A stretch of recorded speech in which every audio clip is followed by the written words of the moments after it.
മറ്റൊരു പ്രധാനപ്പെട്ട വാർത്തയിലേക്കാണ്. ഈ വർഷത്തെ ലോക കേരള സഭ ജനുവരി അവസാനം സംഘടിപ്പിക്കാൻ സർക്കാർ തീരുമാനം. ജനുവരി 29-ന് നിശാഗന്ധിയിൽ ലോക കേരള സഭയുടെ ഉദ്ഘാടനം നടക്കും. ജനുവരി 30-31 തീയതികളിൽ നിയമസഭാ മന്ദിരത്തിലെ ശങ്കരനാരായണൻ തമ്പി ഹാളിലാണ് പരിപാടി നടക്കുക. രണ്ടാം കേരള സർക്കാരിന്റെ നടത്തുന്ന ലോക കേരള സഭയുടെ അവസാന എഡിഷൻ എന്ന നിലയിലാണ് സഭ സംഘടിപ്പിക്കുന്നത്.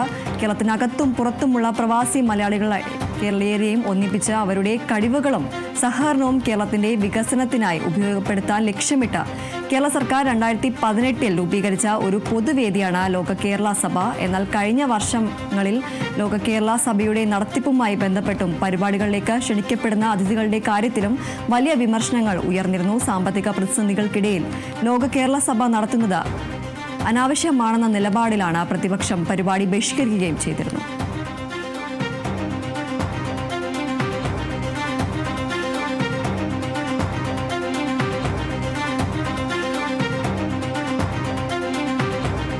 ഈ വർഷത്തെ ലോക കേരള സഭ ജനുവരി അവസാനം സംഘടിപ്പിക്കാനാണ് സർക്കാർ തീരുമാനം. ജനുവരി 29-ന് നിശാഗന്ധിയിൽ ലോക കേരള സഭയുടെ ഉദ്ഘാടനം നടക്കും.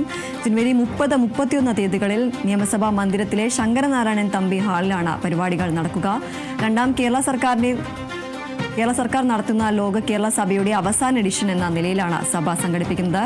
കേരളത്തിനകത്തും പുറത്തുമുള്ള പ്രവാസി മലയാളികളെയും കേരളീയരെയും ഒന്നിപ്പിച്ച് അവരുടെ കഴിവുകളും സഹകരണവും കേരളത്തിന്റെ വികസനത്തിനായി ഉപയോഗപ്പെടുത്താൻ ലക്ഷ്യമിട്ട് കേരള സർക്കാർ 2018 രൂപീകരിച്ച ഒരു പൊതുവേദിയാണ് ലോക കേരള സഭ. എന്നാൽ കഴിഞ്ഞ വർഷങ്ങളിൽ ലോക കേരള സഭയുടെ നടത്തിപ്പുമായി ബന്ധപ്പെട്ടും പരിപാടിയിലേക്ക് ക്ഷണിക്കപ്പെടുന്ന അതിഥികളുടെ കാര്യത്തിലും വലിയ വിമർശനങ്ങൾ ഉയർന്ന സാഹചര്യമുണ്ടായിരുന്നു. സാമ്പത്തിക പ്രതിസന്ധികൾക്കിടയിൽ ലോക കേരള സഭ നടത്തുന്നത് അനാവശ്യമാണെന്ന നിലപാടിലാണ് പ്രതിപക്ഷം ഈ പരിപാടി ബഹിഷ്കരിക്കുകയും ചെയ്തിരുന്നത്.